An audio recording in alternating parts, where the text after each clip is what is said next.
El espíritu es el que da vida, la carne para nada aprovecha. Las palabras que yo os he hablado son espíritu y son vida. Juan 6,63. Toda gran obra comienza en el silencio. No el silencio del vacío, sino ese silencio vivo y vibrante donde Dios susurra al alma que está lista. Este libro nació allí. No en un escritorio, ni en una biblioteca, sino en ese punto oculto del corazón donde el Espíritu Santo descendió un día como fuego invisible, y dijo: «Es tiempo». Desde la eternidad, Dios ha querido comunicarse con el hombre. Lo hizo a través del aliento que dio forma al barro de Harán. Lo hizo a través de la zarza que ardía sin consumirse ante Moisés. Lo hizo a través de los profetas, de la poesía de David, del hambre de justicia en Isaías, de los cánticos celestiales de los ángeles, y finalmente, de manera perfecta, a través del Cristo, que es la palabra encarnada, la luz verdadera que alumbra a todo hombre que viene a este mundo. Pero hoy, en este instante, Dios quiere hablarte a ti. No a un pueblo abstracto, no a una multitud genérica, sino a ti, alma viva. Y lo quiere hacer por medio del mismo Espíritu que descendió en Pentecostés, que consoló a los apóstoles, que levantó a los paralíticos, que resucitó esperanzas, que encendió iglesias sin templos y transformó corazones de piedra en corazones de carne. Este es el Espíritu que da vida. Este es el Espíritu que quiere morar en ti. ¿Y qué es ese Espíritu? Es poder sin violencia. Es sabiduría sin orgullo. Es dulzura sin debilidad. Es fuego que no destruye, sino purifica. Es luz que no enceguece, sino revela. Es paz que no anestesia, sino transforma. Ese espíritu no es una emoción pasajera. No es el entusiasmo de una ceremonia, ni el estremecimiento de una música religiosa. Es una presencia viva, eterna, inconfundible, que cuando entra en el alma, todo lo ordena, todo lo explica, todo lo redime. El Espíritu de Dios no solo guía, sino que también limpia. No solo consuela, sino que también levanta. No solo enseña, sino que transforma. Algunas almas creen que no están listas para recibirlo. Dicen: soy débil, estoy roto, he caído 1000 veces, ¿cómo podría ser templo del Espíritu Santo? Pero yo te digo, y no por teoría, sino por experiencia viva, eres exactamente el tipo de alma que Dios está buscando. No porque seas perfecto, sino porque estás dispuesto. Porque en tu herida puede sembrarse la compasión. En tu miedo puede germinar la fe. En tu soledad puede florecer la comunión. Los dones del Espíritu Santo no se compran ni se heredan por linaje humano. No se obtienen por lógica ni por merecimiento. Se reciben por apertura, por deseo profundo, por hambre de Dios. El que los busca de verdad, los encuentra. El que clama con humildad, es respondido.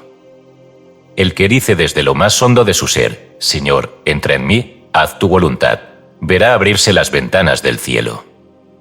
Este libro es un mapa. Pero no es un mapa para la mente, sino para el alma. Es una lámpara en la noche del desánimo. Es un pozo de agua viva para quien ha atravesado el desierto de las ilusiones humanas. Es una campana que suena en lo alto, llamando al Espíritu que da vida, no como una fuerza impersonal, sino como un amigo fiel que nunca abandona. Aquí aprenderás a conocer los 7 dones tradicionales del Espíritu Santo: sabiduría, entendimiento, consejo, fortaleza, ciencia, piedad y temor de Dios, no como conceptos teológicos, sino como realidades espirituales que pueden y deben ser vividas. Cada uno de estos dones es una puerta al reino. Cada uno es una expresión concreta del Cristo interno, que aguarda en tu centro más profundo para despertar. Pero también comprenderás que los dones no son fines en sí mismos, sino medios. No son medallas para exhibir, sino herramientas cerradas para sanar, amar, servir y glorificar a Dios. Porque el alma que verdaderamente recibe un don, se convierte en servidora de la humanidad, no en dueña de un privilegio. La sabiduría te hará más humilde. La fortaleza te hará más compasivo. El consejo te hará más silencioso. el temor de Dios te hará más amoroso. Te advierto, lector amado, este libro no está escrito para entretener, ni para adornar una estantería. Está escrito para transformar tu vida. Si lo lees con la mente abierta pero el corazón cerrado, no oirás nada. Pero si lo tomas como un acto de oración, como un diálogo con el Espíritu, como un altar íntimo donde puedas arrodillarte sin miedo, entonces algo en ti comenzará a cambiar. Y no será fantasía. Será el mismo Espíritu que da vida, entrando por la puerta de tu alma y tomando su lugar. Así pues, si has sentido que este libro ha llegado a tus manos por casualidad, detente. Nada de lo divino es casual. Si lo estás leyendo, es porque el Espíritu ya está soplando en ti. Y si permites que lo haga, Él te llevará más allá de todo lo que has imaginado. A ese lugar donde el alma canta sin palabras, donde el dolor ya no tiene aguijón, donde la voluntad humana se rinde jubilosa a la voluntad de Dios, y donde finalmente puedes decir, como el Cristo, yo y el Padre somos uno. Comencemos, entonces. No como quien hojea un libro más, sino como quien entra descalzo al santuario. Que cada capítulo sea un paso. Que cada paso sea una oración. Y que cada oración te acerque a ese misterio glorioso que es vivir poseído por el Espíritu que da vida. Instrumento del Espíritu Santo, recibiendo los regalos de Dios. Basado en las enseñanzas de Matt Fox. Editado y publicado por decretos poderosos. Todos los derechos reservados. Hemos notado que más del 80% que visitan nuestro canal no está suscrito. Puede apoyar este proyecto presionando el botón de suscribirse y dándole me gusta al vídeo. Gracias por inspirarnos en seguir creando más y mejor contenido para ti. ¿Estás listo para transformar tu vida? Capítulo 1. La sabiduría, ver con los ojos de Dios. Donde el hombre se detiene ante la confusión, el sabio del Espíritu avanza en luz. Pero la sabiduría que es de lo alto es primeramente pura, después pacífica, amable, benigna, llena de misericordia y de buenos frutos, sin incertidumbre ni hipocresía. Santiago 3,17. Hay una sabiduría del mundo, y hay una sabiduría que viene de Dios. La primera construye imperios que se derrumban. La segunda edifica almas que resplandecen por la eternidad. La sabiduría del mundo razona, calcula, especula. La sabiduría de Dios revela, ilumina, transforma. Una se adquiere con libros, la otra con oración. Una se cultiva con el tiempo, la otra se recibe en un instante de rendición interior. Y aunque ambas puedan parecerse en el lenguaje, solo una lleva el sello del Espíritu Santo. La sabiduría es el primero y más alto de los dones del Espíritu. No porque valga más que los otros, sino porque es el fundamento invisible que los sustenta. Donde hay sabiduría, todo lo demás fluye, el consejo es certero, el entendimiento es profundo, la ciencia es clara, la fortaleza es estable, la piedad es viva, y el temor de Dios es jubiloso. Pero donde no hay sabiduría, incluso los actos más nobles pueden volverse desordenados, impulsivos o egoicos. La sabiduría no hace ruido, pero lo transforma todo. ¿Qué es, pues, esta sabiduría de lo alto? Es ver con los ojos de Dios. No los ojos del juicio, ni de la lógica limitada, ni de la opinión popular, sino los ojos que penetran el velo de las apariencias y reconocen la verdad que está oculta bajo cada circunstancia. El sabio espiritual no reacciona, discierne. No condena, comprende. No se apura, espera. Y sobre todo, no actúa por impulso, sino por inspiración. Recuerdo, y lo digo no como maestro, sino como testigo, una tarde en Nueva York, poco después del estallido de la Gran Depresión. Las calles estaban llenas de angustia. Los hombres caminaban como sombras, las madres cargaban niños con ojos vacíos. Me pidieron hablar en Carnegie Hall. ¿Qué podía decir yo a esas almas quebradas? ¿Qué palabra podía ofrecer que no fuese una fórmula vacía? Me arrodillé. Y oré, Señor, no quiero hablar si no es con tu sabiduría. Hazme un canal. Aparta mi mente.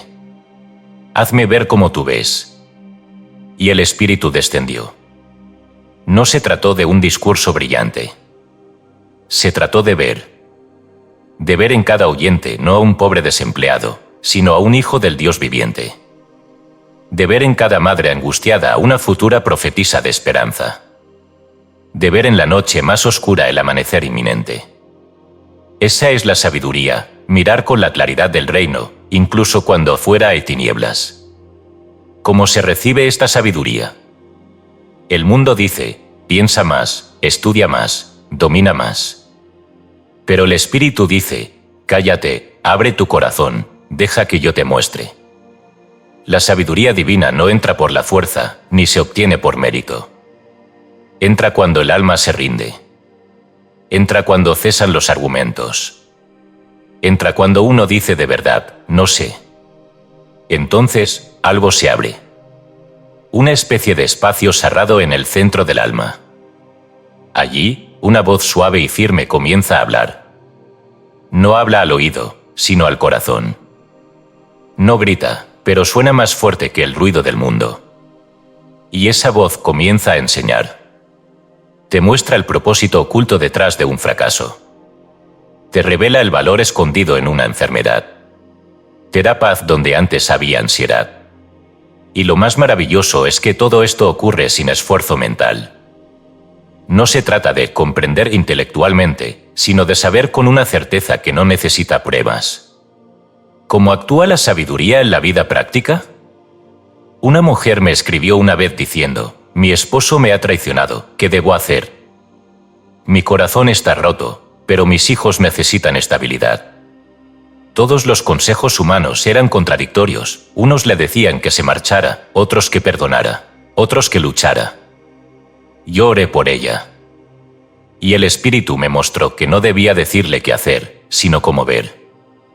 Le respondí, cierra la puerta de tu habitación. Silencia tu mente. Di, Espíritu de sabiduría, ven. Enséñame a ver esta situación con tus ojos. Luego, espera. Lo hizo. Y días después, escribió de nuevo, no sé qué pasó, pero ya no estoy en guerra. No he tomado una decisión aún, pero ya no hay confusión. Siento que hay un propósito en todo esto. Siento que, pase lo que pase, estaré bien.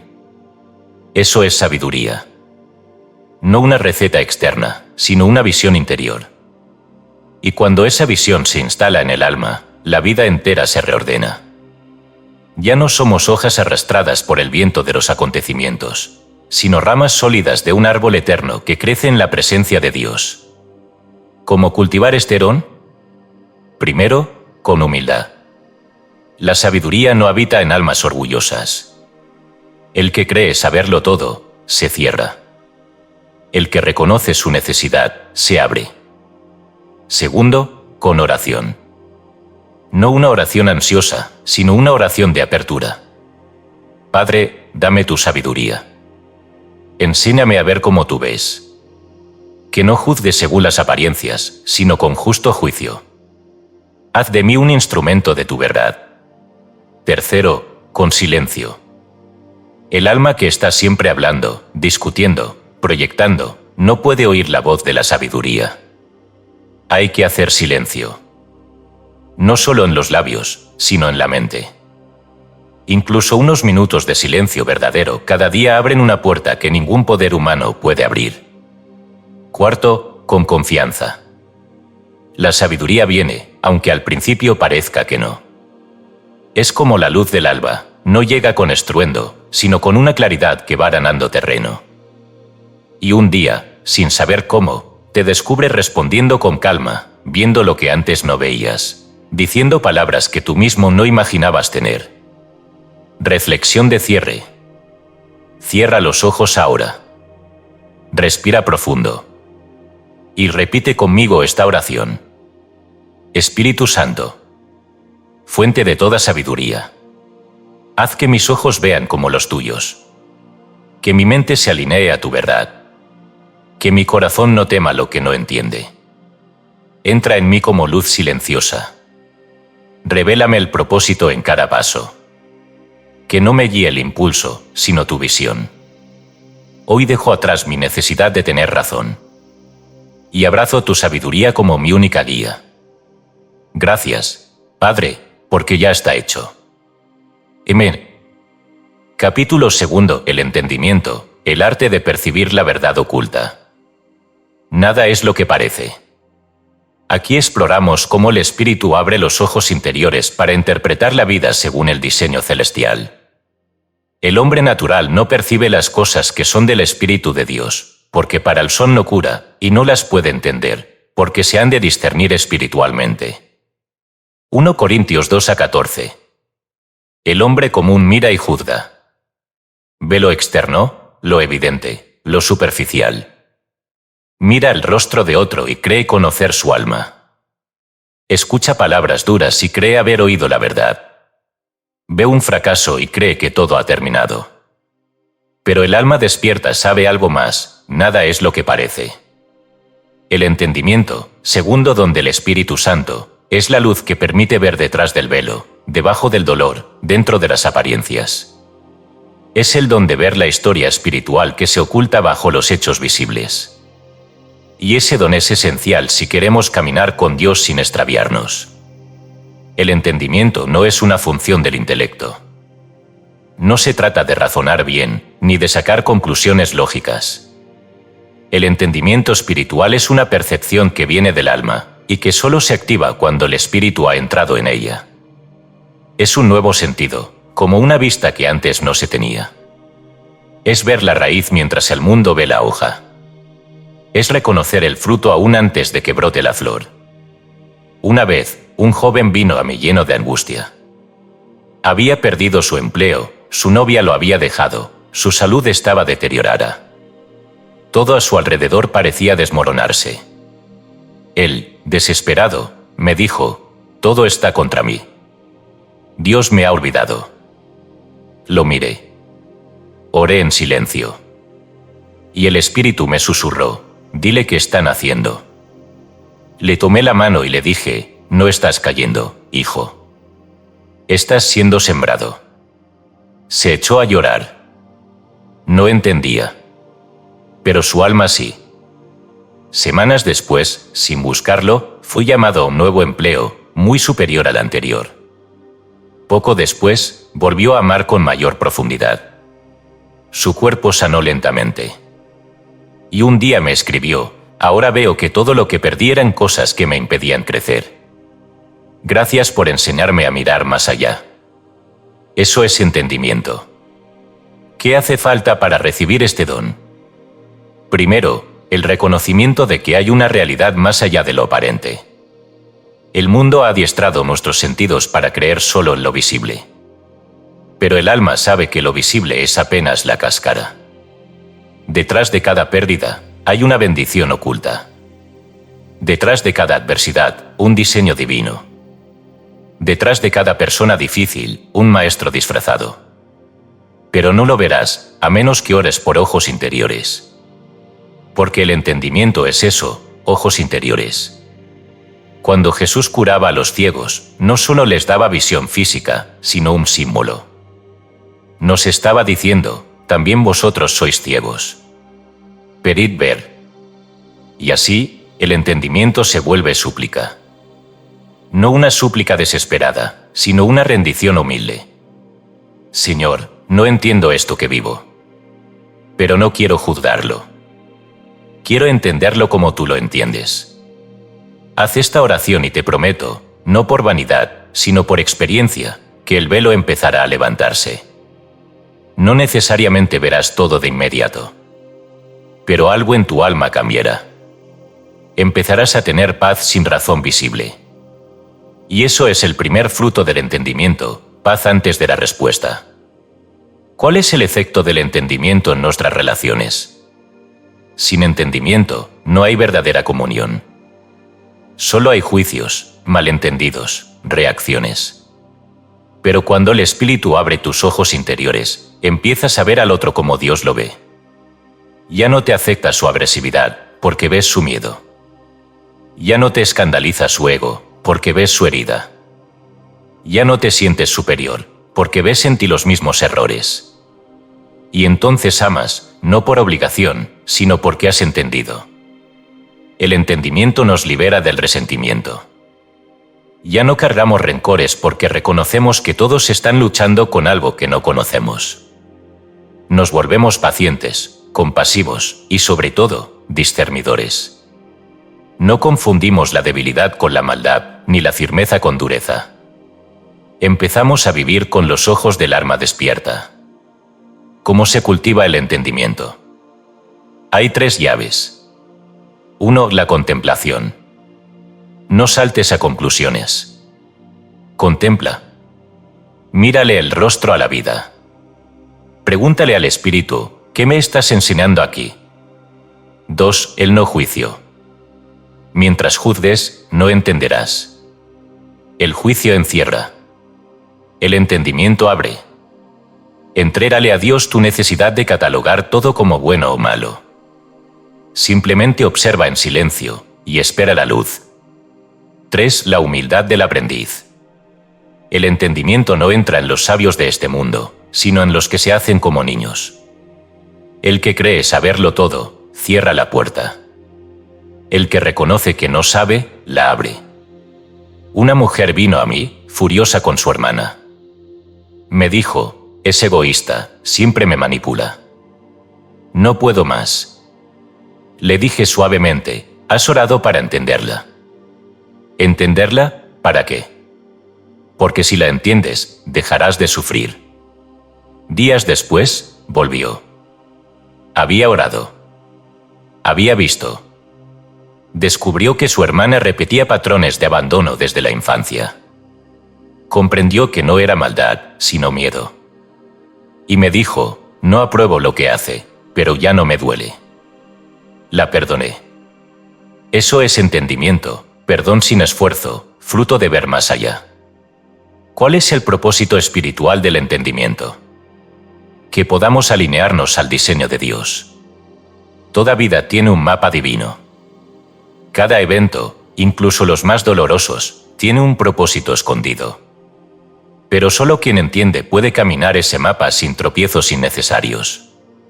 El entendimiento no evita el dolor, pero lo redime. No borra la dificultad, pero le da sentido. Y cuando algo tiene sentido, deja de esclavizarte. El alma que vive con entendimiento camina con paso firme. No porque lo tenga todo claro, sino porque ha aprendido a confiar en lo que no ve. Y esa confianza le da paz. Y esa paz le da fuerza. Y esa fuerza le da libertad. Reflexión de cierre. Cierra los ojos. Respira. Haz silencio. Y ora conmigo. Espíritu Santo, abre mis ojos interiores. Haz que no juzgue por lo que veo, sino que entienda por lo que tú revelas. Enséñame a ver el diseño divino en cada hecho.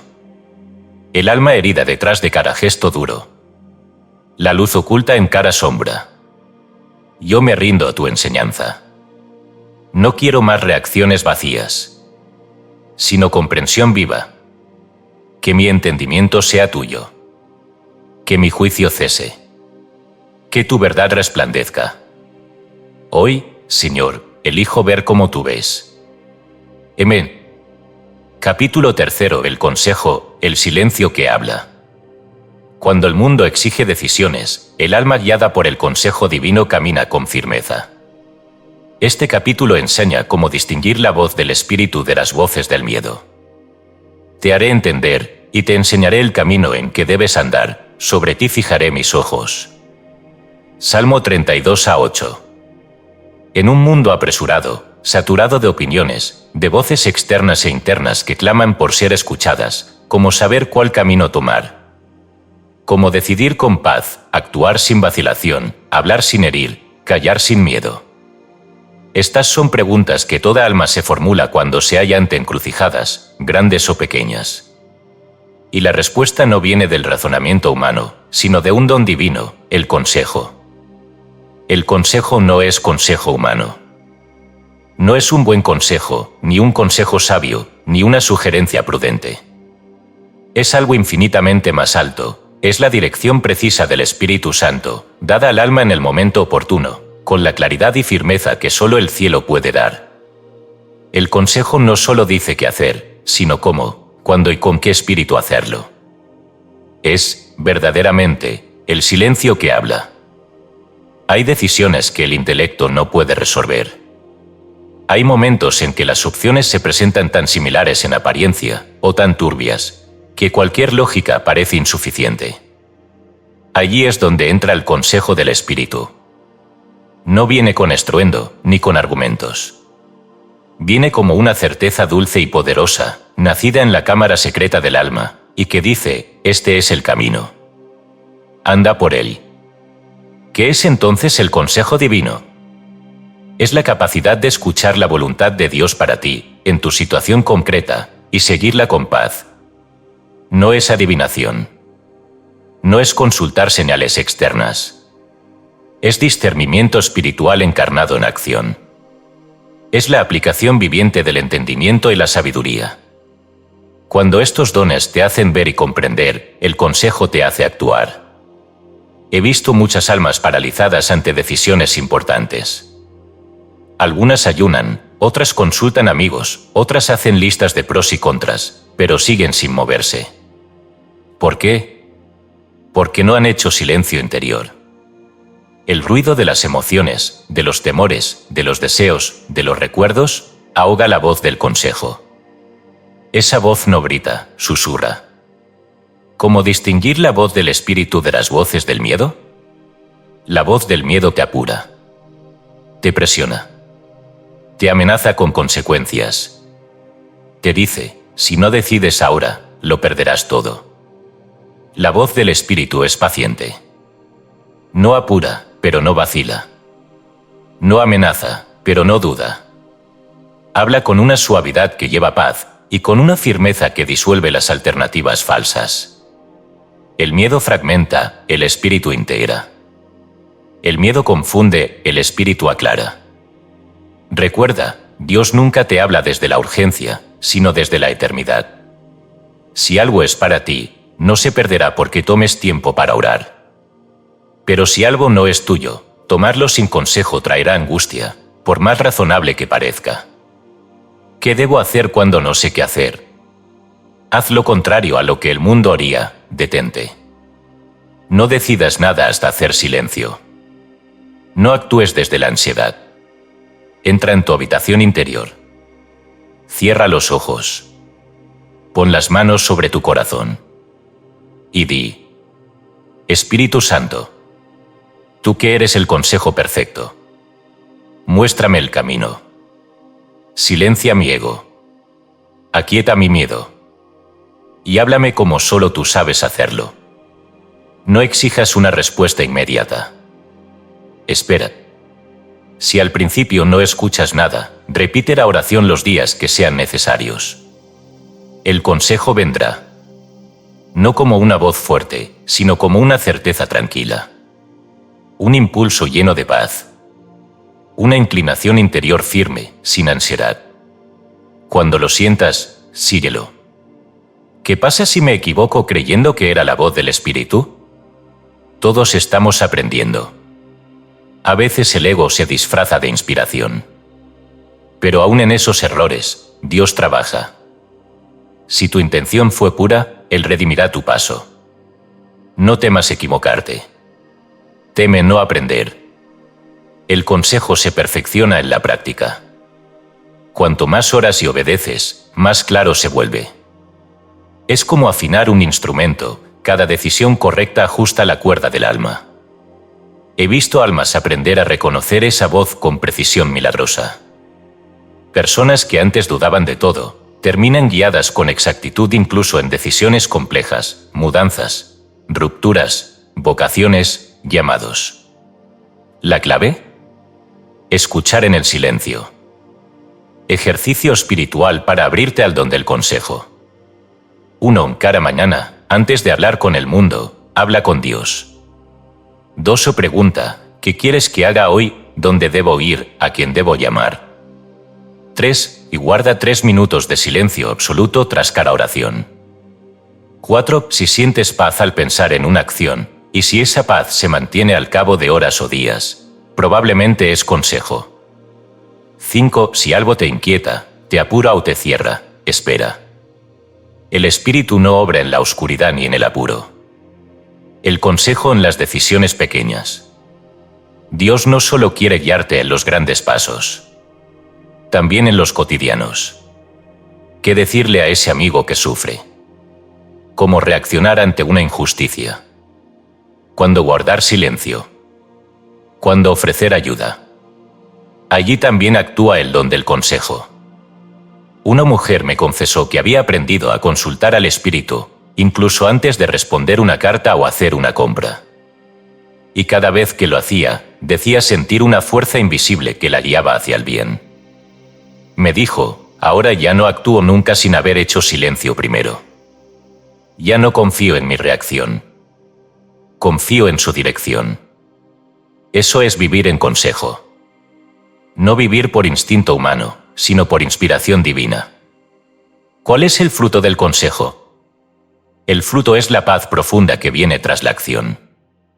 Aun si la decisión fue dura. Aun si no fue comprendida por otros. El alma guiada por el consejo no necesita aplausos ni resultados inmediatos. Sabe que hizo lo correcto.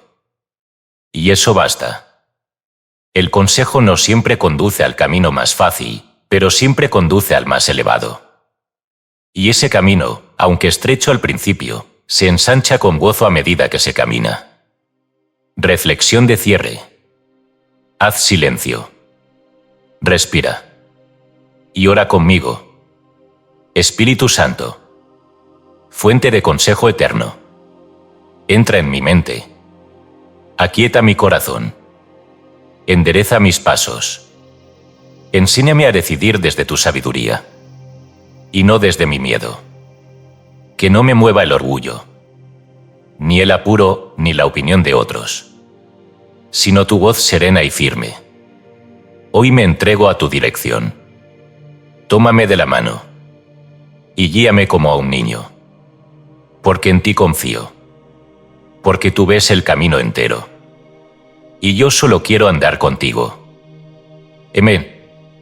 Capítulo 4. La fortaleza, el poder de seguir cuando nadie más puede.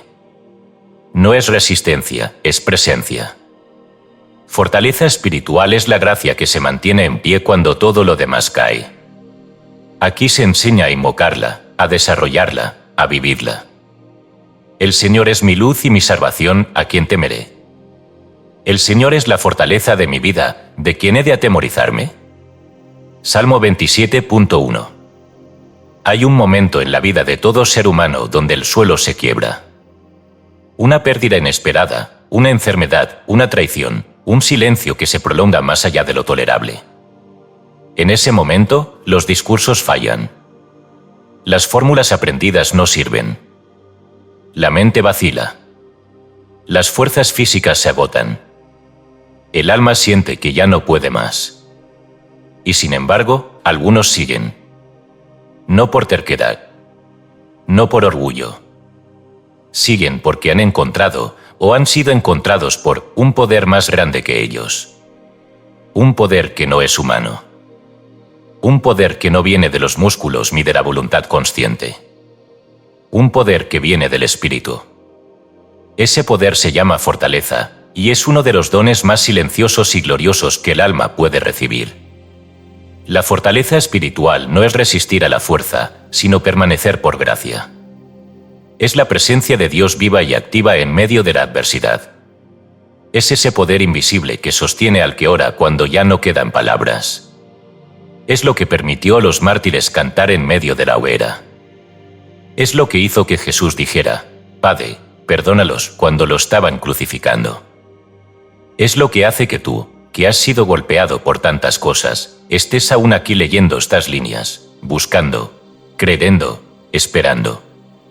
¿Qué es entonces la verdadera fortaleza? Es la manifestación del Espíritu Santo en el momento de la prueba. Es un ancla en la tormenta, no una salida rápida. Es un sí interior, firme y silencioso, que resiste sin endurecerse, que ama sin rendirse, que confía incluso cuando el panorama no cambia. Muchos creen que la fortaleza es dureza. ¡Qué error tan doloroso! La dureza se quiebra, la fortaleza se adapta. La dureza es orgullosa, la fortaleza es humilde. La dureza se defiende, la fortaleza se entrega. La dureza se agota, la fortaleza renueva sus fuerzas en el Señor, como el águila. ¿Cómo se invoca Esterón? Lo primero es reconocer tu necesidad. La fortaleza no llega a los que dicen puedo solo, sino a los que claman, Señor, sin ti me hundo. El alma que se vacía de su fuerza natural se vuelve receptáculo de la fuerza divina. Recuerdo el caso de un hombre cuyo hijo fue diagnosticado con una enfermedad mortal. Me visitó con los ojos nublados de desesperación. Le pregunté, ¿qué quieres que haga? Me dijo, solo ayúdame a no romperme. Entonces oramos juntos. Y mientras él lloraba en silencio, pedimos: Espíritu Santo, entra ahora. Sé tú la fuerza donde no queda fuerza. Mantén a este padre en pie, no por lógica, sino por amor. Semanas después volvió. Su hijo aún estaba en tratamiento. Pero algo en él había cambiado. Me dijo, no sé qué pasó. Ya no estoy destrozado. Estoy aquí. Estoy presente. Y cada día me levanto con una fuerza que no es mía. Eso es fortaleza. ¿Cómo se desarrolla este don en la vida diaria? No esperes a la crisis para fortalecer tu alma. La fortaleza se entrena, como el músculo espiritual que es, en los ejercicios cotidianos de fe. ¿Cómo? 1. Aceptando con paz lo que no puedes cambiar. Esto no es resignación, sino rendición activa. Es decir, no entiendo, pero acepto. No me gusta, pero confío. No puedo cambiar esto ahora, pero puedo cambiar cómo lo enfrento. 2. Orando cuando no tienes ganas. La fortaleza no se siente siempre como fuego. A veces es simplemente seguir orando aunque parezca inútil. Esa oración silenciosa, incluso seca, construye una roca interior. 3. Bendiciendo en medio del dolor. Cuando logras decir gracias en medio de la prueba, aunque sea entre dientes, estás activando la fortaleza más alta, la que transforma el sufrimiento en gloria. 4. Sirviendo a otros desde tu propio quebranto. ¡Qué paradoja divina! Cuanto más das, más fuerte te vuelves. El alma que consuela desde su propia herida se convierte en canal de curación y de fuerza. ¿Qué impide la fortaleza? El miedo alimentado, el orgullo que no quiere depender de Dios, la queja constante, la obsesión por controlar el futuro. Todos estos son enemigos del don. Pero el mayor enemigo es la falsa creencia de que estar quebrado es el fin. No lo es. Estar quebrado es, muchas veces, el comienzo. Dios no necesita tu perfección para llenarte de fortaleza. Solo necesita tu sinceridad. Solo necesita que le abras la puerta y digas, entra. Haz en mí lo que yo no puedo hacer. He visto esto en madres que han perdido hijos, en hombres que han sido encarcelados injustamente, en enfermos terminales que irradian paz. Todos ellos me han dicho cosas como, no sé cómo sigo, pero sigo. No por mí. Por Él. Y yo sé, porque lo he sentido, que eso es el Espíritu Santo en acción. La fortaleza y el propósito espiritual. La fortaleza no es solo para soportar. Es para seguir avanzando. Es el don que te mantiene caminando hacia el propósito de Dios, aun cuando los pies tiemblan. Es la certeza silenciosa de que esto también pasará, y que cuando pase, tú estarás más alto, más profundo, más verdadero. Cuando el alma atraviesa el fuego con fortaleza, emerge como oro purificado. Ya no vive por reflejos, sino por convicciones. Ya no sirve por deber, sino por amor. Ya no teme caer, porque sabe quién la levanta. Reflexión de cierre. Cierra tus ojos. Si estás cansado, si te sientes al borde, no luches. Simplemente ora. Espíritu Santo, Fortaleza infinita. Ven ahora a mi alma. Yo no tengo fuerza, pero tú eres mi roca. No tengo respuestas, pero tú eres mi certeza.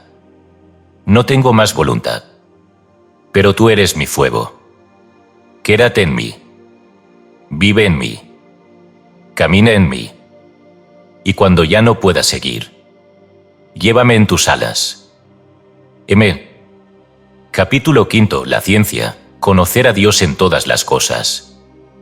La verdadera ciencia no separa lo divino de lo natural.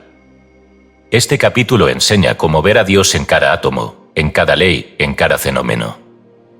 Los cielos cuentan la gloria de Dios, y el firmamento anuncia la obra de sus manos. Salmo 19.1. La ciencia del espíritu no está en conflicto con la ciencia del mundo, salvo cuando esta última olvida su origen divino. Porque la ciencia verdadera, la que es don del Espíritu Santo, no es simple acumulación de datos ni enumeración de leyes físicas. Es un modo de ver. Es una visión consagrada. Es el acto reverente de mirar el universo con los ojos del alma despierta y decir con cada descubrimiento, aquí está Dios. El don de la ciencia, como lo entendemos en la vida espiritual, no se refiere únicamente al conocimiento racional, sino a la capacidad de reconocer la huella divina en todo lo que existe. Es un saber que no se encierra en el laboratorio, sino que florece también en la oración, en el asombro, en la contemplación del misterio. El alma que lo recibe no solo comprende las causas naturales, capta el propósito divino que las sostiene. La ciencia del espíritu ve a Dios en la geometría de una flor, en la estructura de un cristal, en el movimiento de las estrellas, en la organización de una célula, en el canto del ruiseñor, en la lágrima del penitente y en el cálculo exacto que rige los planetas. Nada está fuera de su campo de visión. Y por eso, lejos de producir orgullo, este don genera reverencia. ¿Qué es entonces el don de la ciencia? Es la comprensión viva de que todo lo creado expresa algo de Dios. Que no hay átomo sin propósito, ni ley física sin origen espiritual. Que cada fenómeno, por más trivial que parezca, está enlazado a un orden superior. El que posee este don vive en un estado de constante descubrimiento, cada día una lección, cada hecho una parábola, cada objeto una señal. Un hombre me dijo una vez, yo no creo en Dios, creo en la ciencia. Le respondí con calma, entonces cree en Dios. Solo que aún no lo has reconocido en lo que estudias. La ciencia legítima no niega a Dios. Al contrario, cuanto más profunda es, más lo sugiere, más lo invoca, más lo necesita para completarse. ¿Cómo se manifiesta este don en la vida? Una mujer que trabaja como médica me confesó que, después de años de estudiar el cuerpo humano, hubo un día en que simplemente se quebró en lágrimas frente a una radiografía.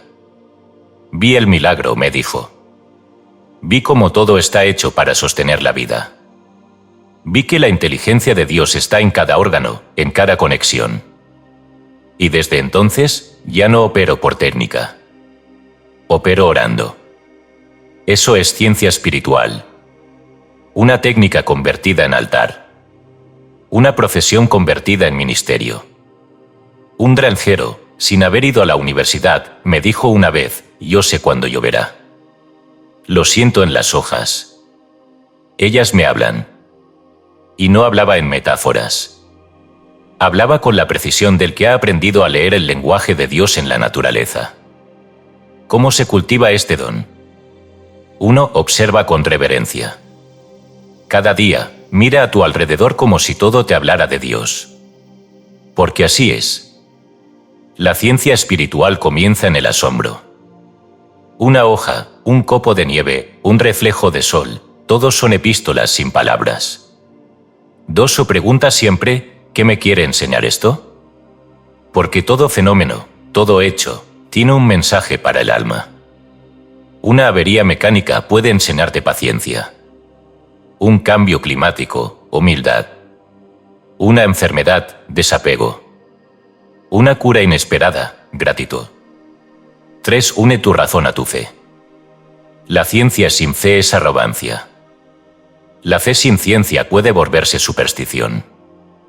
pero unidas, se convierten en una sabiduría luminosa que reconoce las leyes visibles como reflejos de leyes invisibles. 4. Bendice el conocimiento. Da gracias por los descubrimientos, por los avances, por la comprensión del cuerpo, del cosmos, de la mente. Porque cada paso verdadero del conocimiento humano, si es honesto, lleva al trono de Dios. ¿Qué impide este don? El orgullo intelectual. El cientificismo que cree saberlo todo. La soberbia que dice, solo existe lo que puedo medir. El alma cerrada a lo invisible no puede recibir la ciencia espiritual, porque cree que lo que no ve, no existe. Pero también lo impide el fanatismo religioso que rechaza el conocimiento humano por miedo. Dios no teme a la ciencia, porque la creó. Y todo descubrimiento que es verdadero será, tarde o temprano, compatible con la verdad eterna. La ciencia como puente entre lo visible y lo invisible. Este don nos ayuda a vivir una espiritualidad encarnada. No se trata de vivir en las nubes, sino de caminar la tierra con los ojos del cielo. De estudiar, trabajar, curar, enseñar, construir, sembrar, cocinar, amar, sabiendo que todo eso es también oración cuando se hace con conciencia de Dios. El verdadero científico del espíritu sabe que su cuerpo es templo, su palabra es decreto, su casa es altar, su vecino es imagen de Dios, y su trabajo es expresión del Cristo interno. Nada está fuera del plan divino. Nada es profano cuando se vive con conciencia. Reflexión de cierre. Haz un momento de silencio. Mírale el rostro a cualquier cosa que tengas cerca. Una taza, una planta, una piedra. Luego cierra los ojos y di conmigo. Espíritu Santo. Ciencia perfecta del universo. Abre mis ojos al misterio de tu creación. Que no vea cosas, sino signos. Que no vea materia, sino espíritu en forma. Que no me pierda en la superficie, sino que penetre hasta la raíz divina de todo.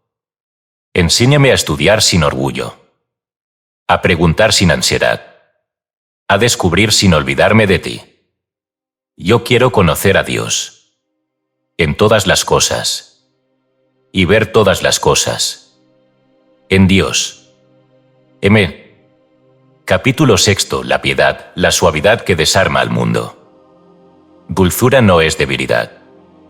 Piedad es la ternura del alma que ha conocido al Padre y se deleita en su voluntad. Aquí se revela su práctica viva y transformadora. Bienaventurados los misericordiosos, porque ellos alcanzarán misericordia. Mateo 5.7. De todos los dones del Espíritu, el de la piedad es quizás el más incomprendido por la mente del mundo. Porque en la lógica terrenal, la dulzura se confunde con debilidad, la compasión con debilidad de carácter, la mansedumbre con pasividad. Pero el que ha sido tocado por el Espíritu sabe la verdad. No hay poder más revolucionario que la ternura del alma que ha sido conquistada por el amor de Dios. La piedad no es lástima. No es caridad forzada. No es sentimentalismo. La piedad es una fuerza celestial que brota del corazón que ha reconocido a Dios en sí mismo y, por lo tanto, lo reconoce en todos. Es la mirada que no condena. La palabra que no hiere. El gesto que abraza incluso al que ha herido. Es el alma que ha dejado de exigir justicia para empezar a sembrar misericordia. Una persona verdaderamente piadosa no es blanda, es suave y firme a la vez. Su suavidad no proviene de la inseguridad, sino de la certeza de que la voluntad de Dios es amor. Su firmeza no proviene de la rigidez, sino de la convicción interior de que el bien vence al mal, no por fuerza, sino por persistencia amorosa. ¿Qué es entonces el don de la piedad? Es el don que convierte la relación con Dios en un deleite, no en una obligación. Es la devoción viva, el fervor sereno, la ternura del Hijo que se goza en hacer la voluntad del Padre. Y desde ese gozo, desde esa intimidad amorosa, nace una compasión activa, un deseo ardiente de ser instrumento de ese amor hacia el mundo. La piedad hace que uno no pueda ver dolor sin consolar, ni ver necesidad sin dar, ni ver error sin interceder. pero no actúa por deber, sino por impulso natural del alma unificada con Dios. Como un árbol no se esfuerza en dar fruto, el alma piadosa irradiará bondad sin calcularla. ¿Cómo se manifiesta este don en la vida cotidiana? He conocido almas piadosas que no predican ni enseñan, pero que al sentarse en silencio junto a un enfermo, transmiten una paz que cura. He visto madres que al orar por sus hijos no lo hacen con miedo, sino con una ternura que los transforma aún sin palabras. He visto hombres duros quebrarse ante la dulzura firme de una mujer que no los juzgó, sino que los entendió desde Dios. Una anciana me contó que, cada vez que su esposo le hablaba con aspereza, en vez de responder, iba a su habitación, se arrodillaba y decía: «Señor, él está herido. Yo quiero amarlo como tú lo amas. No me dejes endurecerme». Y con el tiempo, ese hombre cambió. No por reproches, sino por el contacto cotidiano con la suavidad que desarma al mundo.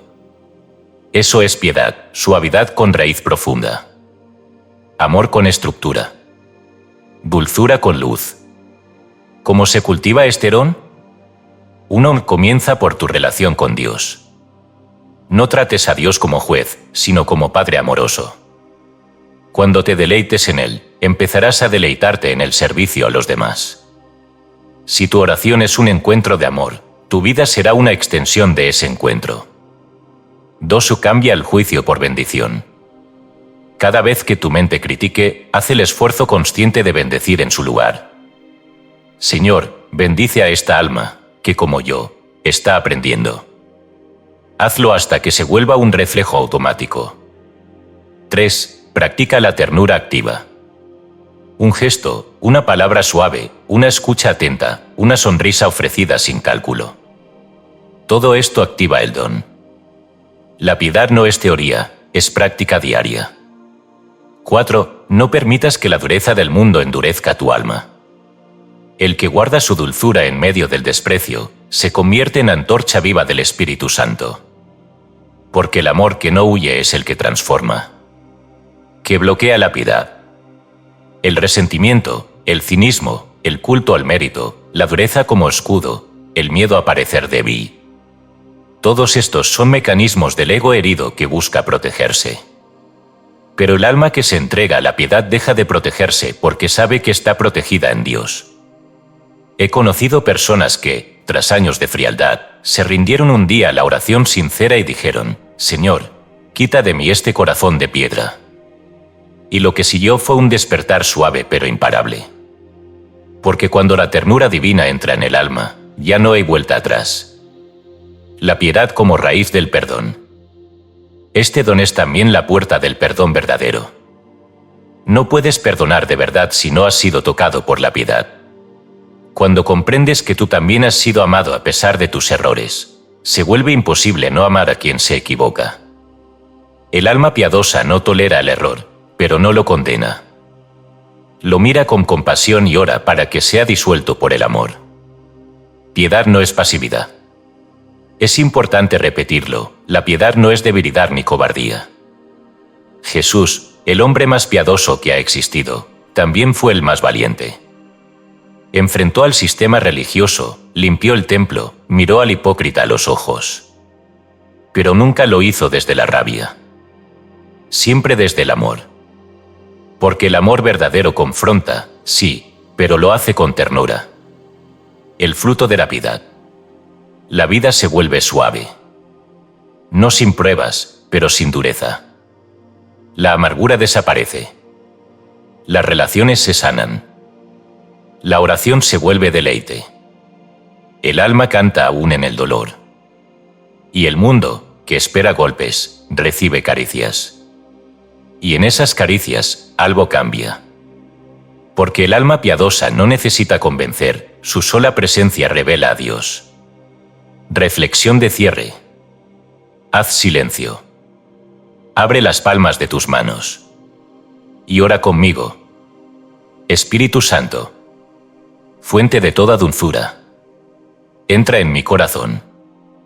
Quita de mí la dureza aprendida, el juicio inconsciente, la rigidez del miedo. Enséñame a amar con ternura.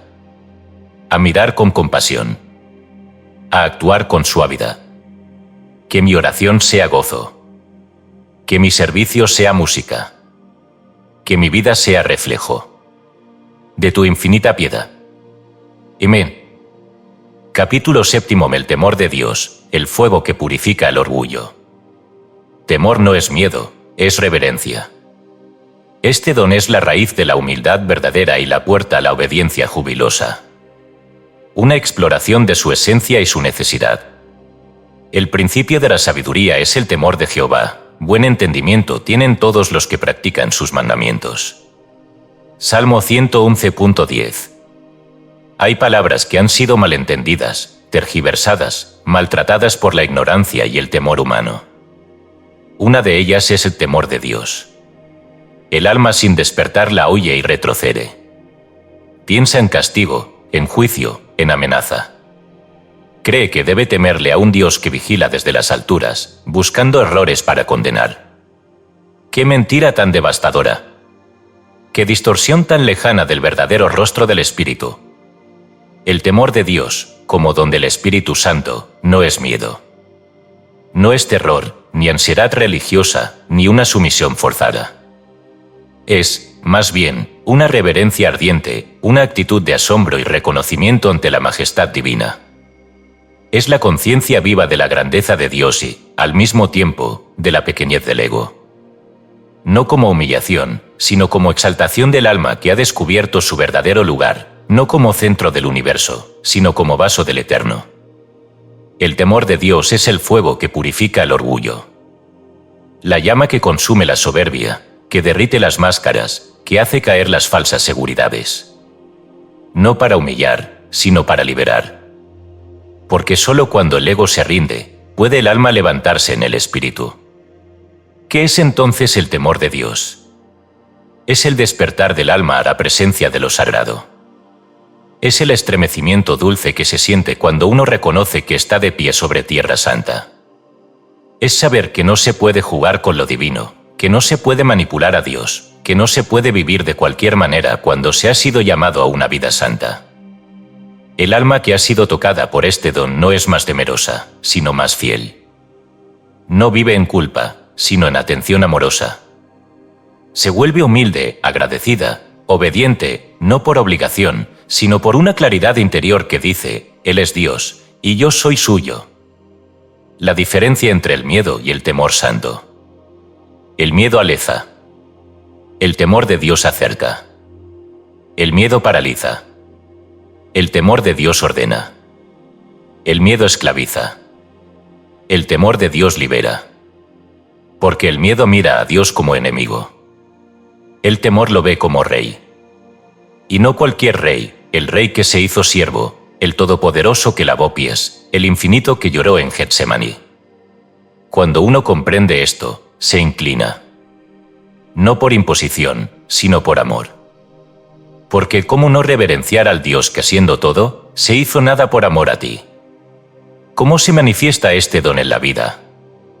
El alma tocada por el temor santo se vuelve cuidadosa en lo invisible. No se trata de escrúpulo religioso, sino de un respeto profundo. Mide sus palabras. Escoge sus pensamientos. Pregunta en silencio antes de actuar. No quiere herir a nadie, no porque tema el castigo, sino porque ama la presencia de Dios en todos.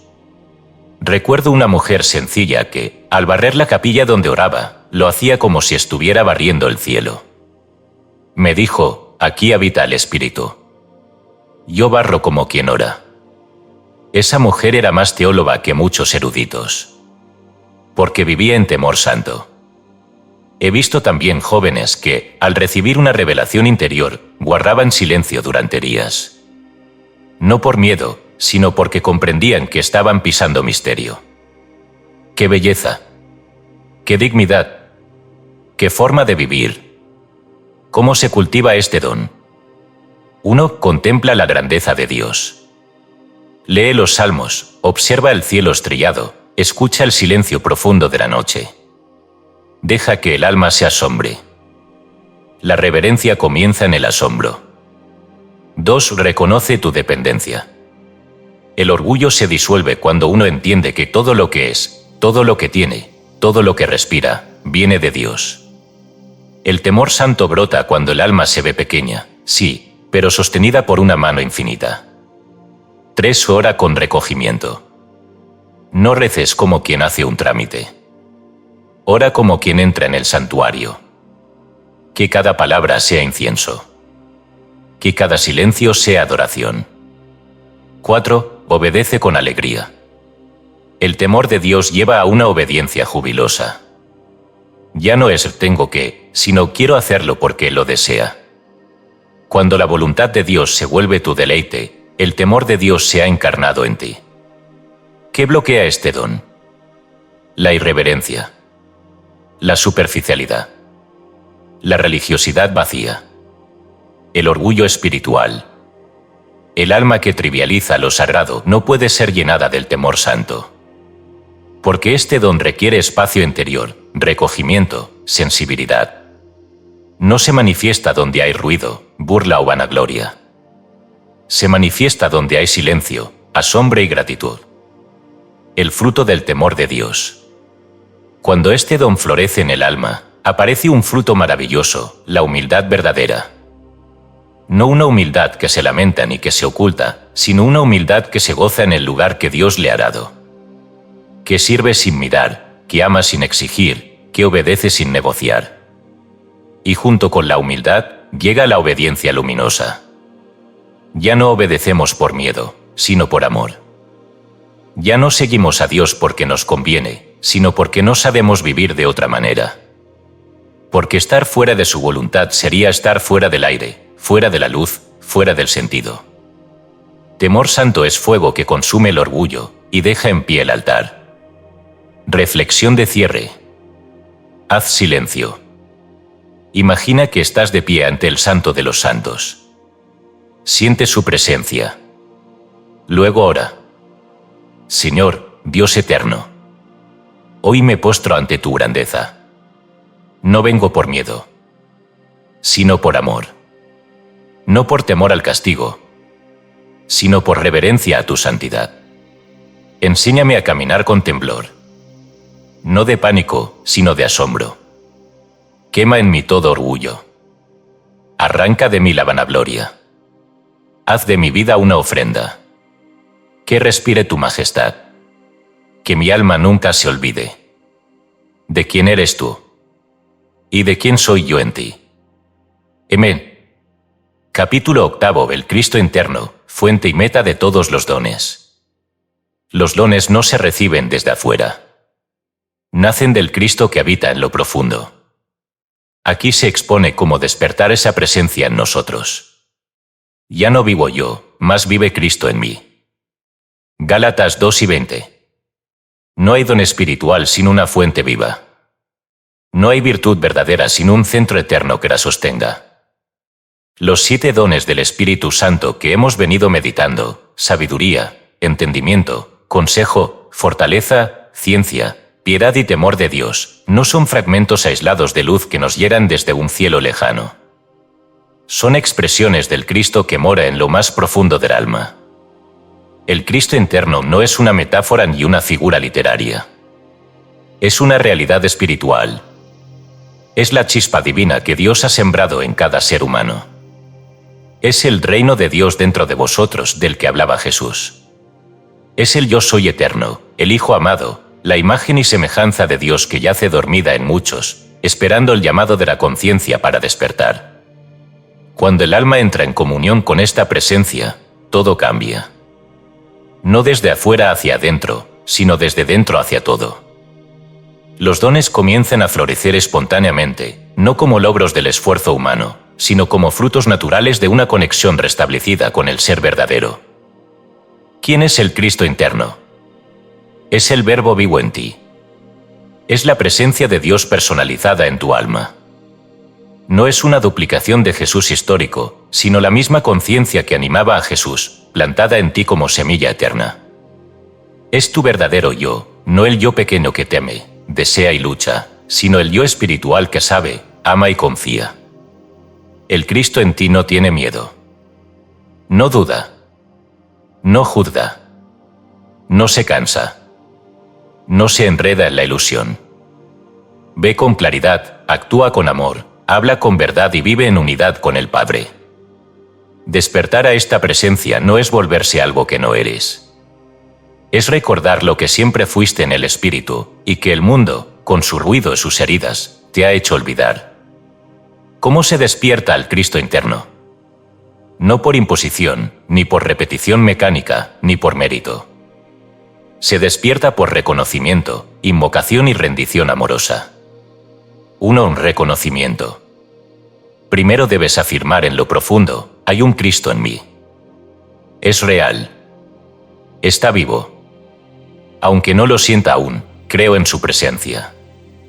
La fe es el umbral por donde esta luz entra. Mientras sigas creyendo que eres solo un ser limitado, pequeño, frágil y condenado a errar, no podrá despertarse la verdad. Pero cuando afirmas, yo soy hijo de Dios, Cristo vive en mí, algo empieza a moverse.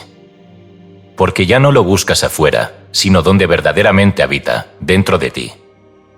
2. Invocación. Ora con fervor, no para que venga algo nuevo, sino para que se revele lo que ya está. Dile: Cristo en mí, manifiéstate.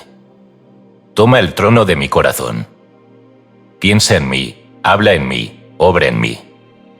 Que ya no sea yo, sino tú viviendo mi vida. Esa oración, si es sincera, abre la puerta. No siempre con emoción o fuego visible. A veces se abre en el silencio. En una paz nueva. En una certeza interior que se instala sin aviso. 3. Rendición. El Cristo no entra donde el ego gobierna. Para que Él crezca, tú debes disminuir. No en valor, sino en obstáculo. No en dignidad, sino en autoengaño. Por eso el alma que se vacía de orgullo, de juicio, de control, se vuelve morada disponible para el Cristo. ¿Qué ocurre cuando el Cristo interno despierta? Los dones se activan. La sabiduría se vuelve natural. El entendimiento es continuo. El consejo fluye. La fortaleza no se agota. La ciencia ve a Dios en todo. La piedad irradia. El temor santo embellece cada gesto. Porque ya no se trata de desarrollarte, sino de permitir que Él se exprese a través de ti. El alma iluminada por el Cristo interno no busca poder. Irradia presencia. No busca ser vista. Transforma por su ser. No busca convencer. No necesita tener razón. Vive desde la verdad. He conocido almas así. No siempre eran reconocidas públicamente. Algunas eran humildes trabajadoras, padres de familia, personas sin títulos. Pero su sola cercanía sanaba. Porque Cristo vivía en ellas. Y donde Cristo vive, todo se purifica. ¿Qué impide este despertar? La creencia en la separación. La idea de que Dios está lejos, que tú eres indigno, que se requiere perfección para ser templo. Nada más falso. El Cristo en ti no espera tu perfección, sino tu sinceridad. No espera que lo merezcas, sino que lo aceptes. No viene a juzgarte, sino a revelarte quién eres en Dios. Otro obstáculo es el apego a las formas. Muchos buscan al Cristo en una imagen externa, en un ritual fijo, en una doctrina rígida. Pero Él está más allá de todo eso. Puede manifestarse en lo visible, sí. Pero no depende de lo visible. Es espíritu. Y el espíritu sopla donde quiere. El Cristo interno es la fuente de todos los dones y también su meta. Porque no se trata de poseer virtudes, sino de permitir que el Cristo se exprese plenamente en ti. Entonces todo será dado, no como premio, sino como consecuencia. El mundo espera el despertar de esta presencia.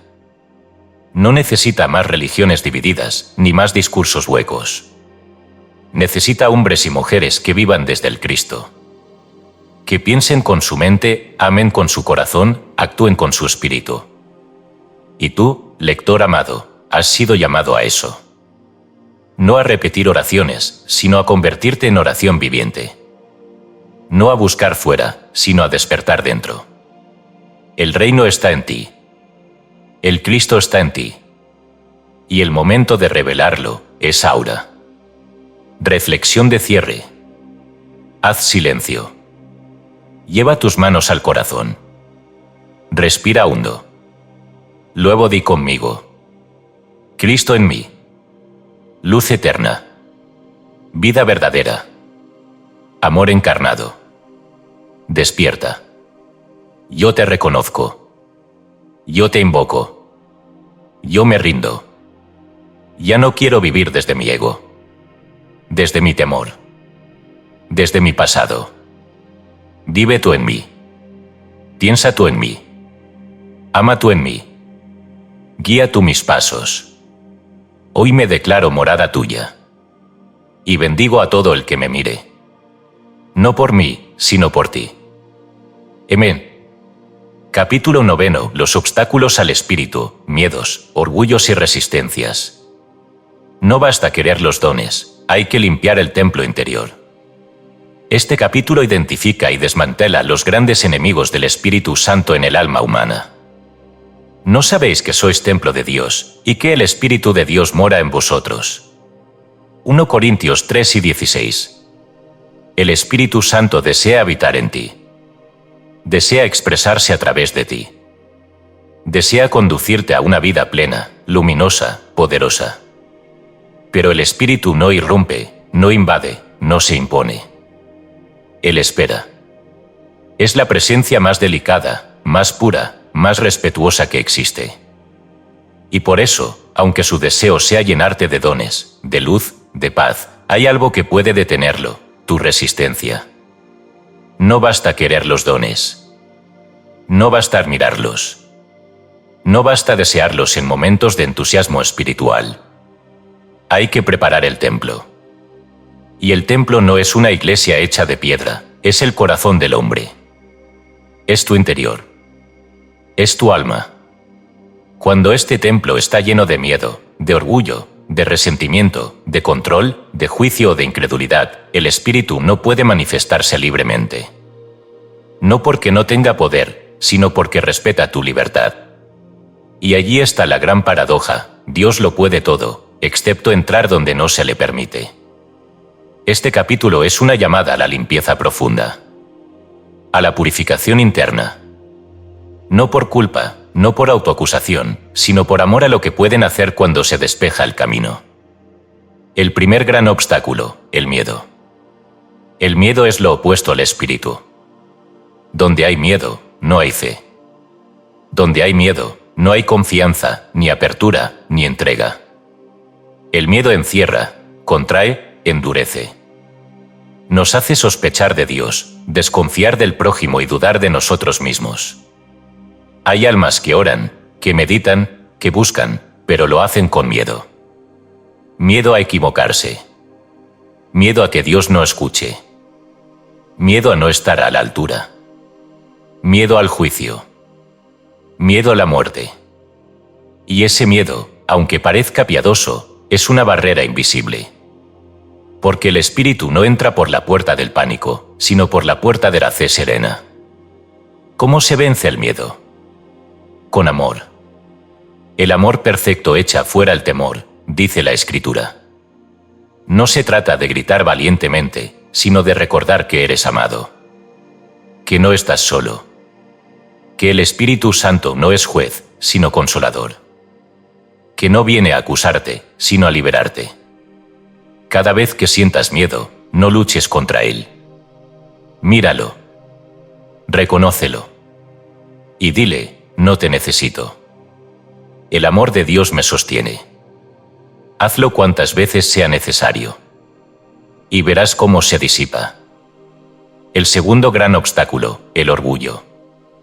El orgullo es más sutil. A veces se disfraza de virtud. Se presenta como autosuficiencia, como yo puedo solo, como yo ya sé esto. Y sin embargo, es una barrera poderosa. Porque el espíritu solo llena vasos vacíos. No puede entrar donde el alma dice: no necesito ayuda. Hay un orgullo evidente, el que se cree superior. Pero hay otro más peligroso, el orgullo espiritual. El que se cree evolucionado, más despierto, más iluminado que los demás. Ese orgullo es veneno para el alma. Porque endurece. Porque bloquea. Porque convierte al buscador en juez. ¿Cómo se vence el orgullo? Con humildad gozosa. No la humildad que se arrastra, sino la que se alegra de saberse aprendiz. La que se regocija en decir, no sé, pero estoy dispuesto. No entiendo todo, pero me abro a la verdad. La humildad es la puerta por donde entra la sabiduría, el consejo, la piedad, todos los dones. El tercer gran obstáculo, la resistencia inconsciente. Este es el más común. No es miedo evidente ni orgullo declarado. Es una sutil negativa interna a dejarse transformar. Es esa voz interior que dice, quiero cambiar, pero no ahora. Quiero la luz, pero no quiero soltar esta sombra. Quiero el espíritu, pero no quiero renunciar a este viejo hábito, a esta herida, a este rol. La resistencia se manifiesta como postergación, como duda, como falta de perseverancia. Es el alma que empieza con fervor, pero se distrae. Que ora, pero no escucha. Que busca, pero no se deja encontrar. ¿Cómo se vence la resistencia? Con decisión firme y amorosa. La resistencia se derrite cuando el alma dice, estoy dispuesto a ser transformado, aunque no sepa cómo. Aunque me incomode. Aunque duela. No tienes que hacerlo todo de una vez. Pero si necesitas decir de corazón, Señor, entra. Haz tu obra. Yo no me resistiré más. Otras formas de obstáculo espiritual. La queja. Aleja la gratitud y con ella, la presencia. La duda persistente. No la duda que busca, sino la que se burla. La impureza de intención. Pedir dones para destacar, no para servir. La distracción constante. Vivir sin silencio, sin recogimiento, sin atención. Todo esto ensucia el templo. Y un templo sucio no puede ser llenado. No porque Dios no quiera, sino porque el alma no puede recibir lo que no ha preparado. La buena noticia, el Espíritu quiere entrar. No temas, alma amada.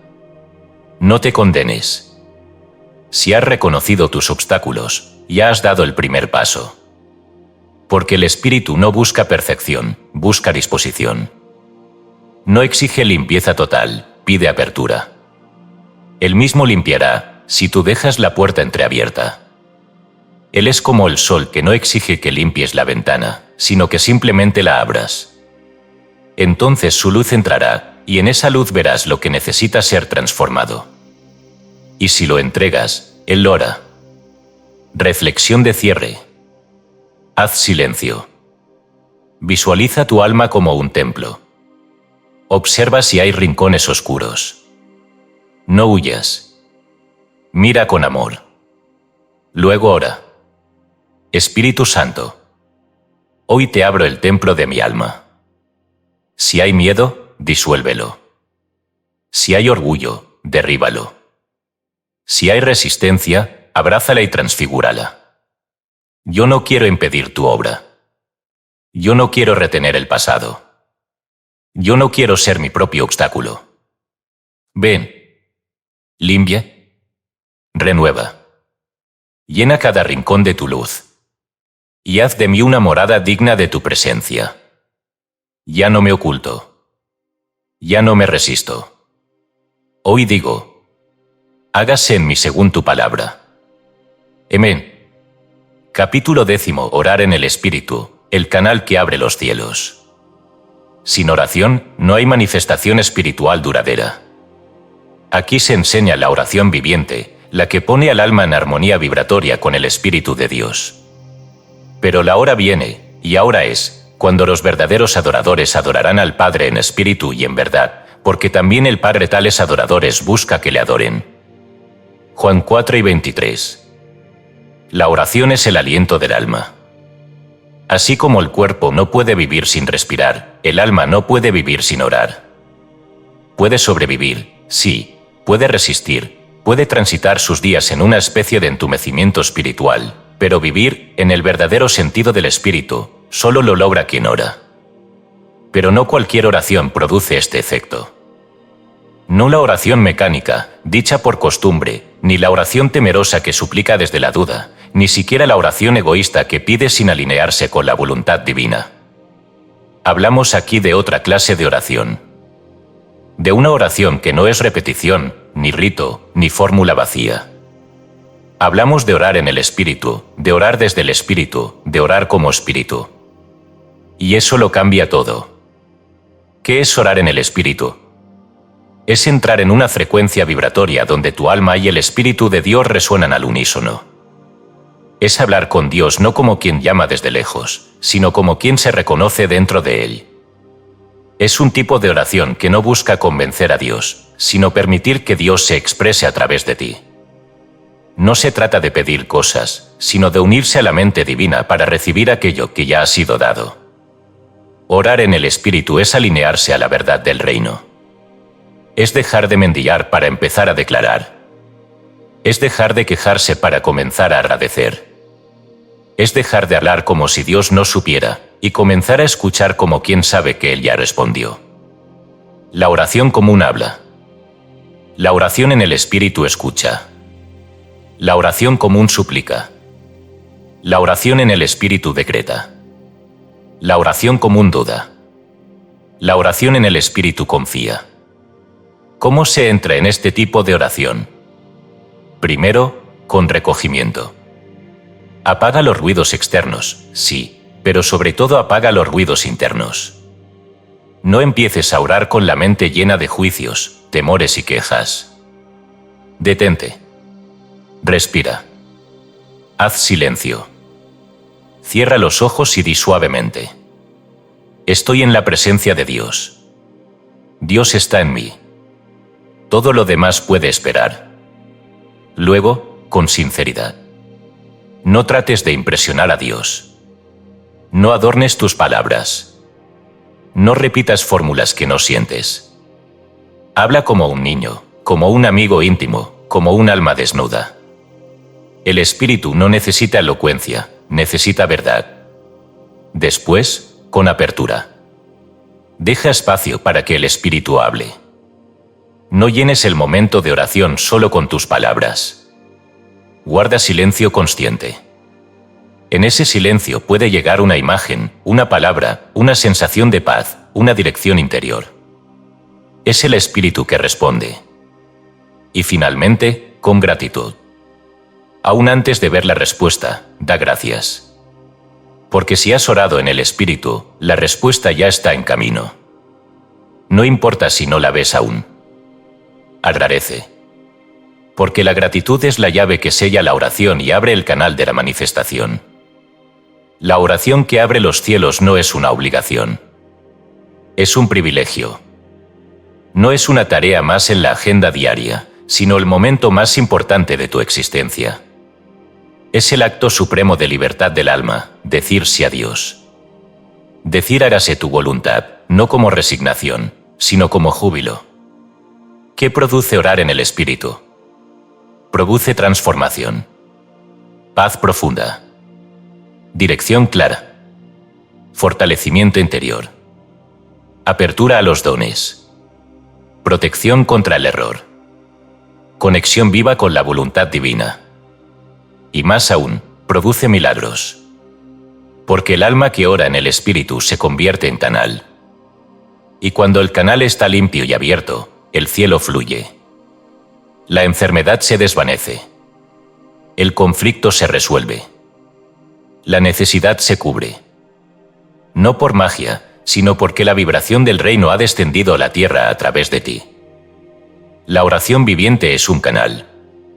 Es como un río que fluye del corazón de Dios a tu alma, y de tu alma al mundo. Si ese canal está limpio, sin ego, sin orgullo, sin distracción, el río fluye sin obstáculos. Y allí donde fluye, todo es vivificado. Una mujer me escribió una vez: he orado por años sin resultados. Pero un día dejé de pedir y empecé a escuchar. Dejé de hablar de mis miedos y empecé a declarar su paz. Dejé de luchar y me rendí. Desde entonces, todo empezó a cambiar. No fuera, sino dentro. Y con el tiempo, también fuera. Eso es orar en el Espíritu. Es convertirse en instrumento. En canal. En altar. ¿Cómo hacer de tu vida una oración constante? Ora no solo en momentos especiales, sino en cada acto cotidiano.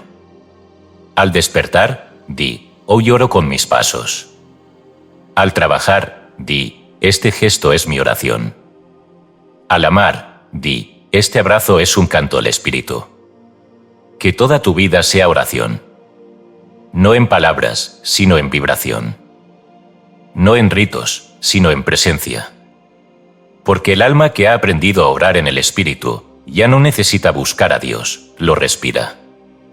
Errores comunes al orar. Orar desde la culpa, en vez de la confianza. Pedir por desesperación, en vez de afirmar por fe. Hablar sin escuchar. Repetir sin sentir. Orar con el cuerpo, pero no con el alma. Corrige estos errores con ternura. No te culpes. Solo despierta. Solo afina el canal. El Espíritu está esperando. Y el cielo, listo para fluir. Reflexión de cierre. Haz silencio. Respira con el corazón. Y ora conmigo, no desde la mente, sino desde el Espíritu. Espíritu Santo. Oración viva del Padre. Ora en mí. Que mi voz se calle. Y la tuya se escuche. Que mi necesidad se rinda. Y tu abundancia fluya. Que mi voluntad se alinee. Y tu propósito me dirija. Hazme canal de cielo. Hazme altar viviente. Hazme oración encarnada. Hoy oro no para pedir, sino para unirme a ti. Y en esa unión, dejo todo en tus manos. Capítulo 11. La acción inspirada. Vivir según el soplo interior. El que posee los dones debe actuar desde ellos. Este capítulo es una guía para aplicar en la vida diaria la sabiduría recibida. Porque todos los que son guiados por el Espíritu de Dios, estos son hijos de Dios. Romanos 8 y 14. No basta recibir los dones del Espíritu. No basta sentir la luz, llorar de gozo, saborear la oración, tocar el silencio sagrado, ser testigo de la verdad. Todo eso es sublime, sí, pero si se queda en el interior sin encarnarse en el acto, se marchita. Porque el Espíritu Santo no solo quiere habitar en ti, quiere actuar a través de ti. La acción inspirada no es activismo. No es moverse por inercia, ni por presión externa, ni por costumbre. Tampoco es reacción emocional, ni un hacer para evitar sentir. La acción inspirada es respuesta viva al soplo del Espíritu. Es actuar en el momento justo, con el gesto justo, desde la energía justa. Es movimiento divinamente ordenado. Es obediencia creativa. Es flujo. Y aquí un misterio: el que actúa desde el Espíritu no se agota. Puede estar cansado físicamente, sí. Pero su alma se mantiene en paz, su mente clara, su corazón encendido. Porque no se mueve por esfuerzo propio, sino por corriente superior. Y esa corriente no se agota. ¿Qué es vivir según el soplo interior? Es vivir como vivió Jesús. Como vivieron los profetas. Como vivieron los santos verdaderos, los que no vivían enclaustrados, sino actuando en el mundo desde la llama de la presencia. No hacían por hacer. Hacían porque el Espíritu hacía en ellos. Y esa acción, al estar inspirada, siempre era fecunda. No se trata de hacer más. Se trata de hacer lo que corresponde, en el momento exacto, desde el lugar correcto del ser. Se trata de permitir que la sabiduría recibida se convierta en compasión viva. Que el consejo se vuelva guía para otros. Que la fortaleza se traduzca en sostén para los que caen. Que la piedad se encarne en gestos cotidianos. Que el conocimiento se vuelva servicio. Que el temor de Dios te haga caminar con dignidad entre los hombres. ¿Cómo se reconoce una acción inspirada? Es clara, no confusa. Es suave, pero firme. No nace del impulso, sino del silencio. No busca aprobación, sino obediencia. No teme, aunque haya riesgo. Y siempre deja paz detrás de sí, aun cuando sacuda estructuras. He conocido personas que, al recibir una intuición clara en la oración, dieron pasos que parecían locura a los ojos del mundo y terminaron siendo portales de milagros. Una mujer que renunció a un empleo seguro porque sintió que Dios la llamaba a cuidar niños huérfanos. Un hombre que perdonó públicamente a su agresor. Una joven que se mudó a una ciudad sin conocer a nadie, solo porque sabía que allí debía servir. Y en todos ellos, lo mismo: fuerza sin violencia, gozo sin explicación, fecundidad sin lógica. ¿Cómo cultivar la acción inspirada? 1. Escucha primero. Toda acción nacida del Espíritu comienza en el silencio. No te lances a hacer sin orar. Aun si la urgencia te empuja, detente unos minutos. Haz contacto con el centro. Di: Espíritu Santo, ¿qué quieres hacer en mí ahora? 2. Se confía en lo que recibes. El Espíritu no habla para confundirte. Si lo que sientes nace de la paz, de la compasión, de la humildad, es seguro actuar. No esperes garantías humanas. Obedece la certeza interior. Ella es tu guía. 3. No calcules resultados. La acción inspirada no busca éxito inmediato. Busca fidelidad a la inspiración recibida. El fruto vendrá cuando deba venir. Haz lo que debes hacer y deja los resultados en las manos de Dios. 4. Actúa con presencia. No harás por inercia. Pon tu alma en cada gesto. Mira a los ojos. Bendice en silencio. Camina como quien lleva el Espíritu en los pies. Habla como quien deja vibrar al Cristo en su voz. Vive como quien sabe que el cielo lo habita. Diferencia entre acción inspirada y acción impulsiva. La acción inspirada nace del Espíritu. La impulsiva, del ego. Una actúa por amor. La otra, por miedo o vanidad. Una se siente ligera. La otra deja peso. Una construye. La otra desgasta. La impulsiva puede parecer más enérgica, más resuelta, más productiva. Pero su fruto es inestable. La inspirada, en cambio, puede ser sencilla, invisible, pero genera transformación duradera. El alma guiada actúa menos, pero hace más. Jesús no sanaba a todos. No hablaba siempre. No hacía milagros por costumbre. Solo cuando el soplo lo indicaba. Y por eso, cada uno de sus actos era eterno.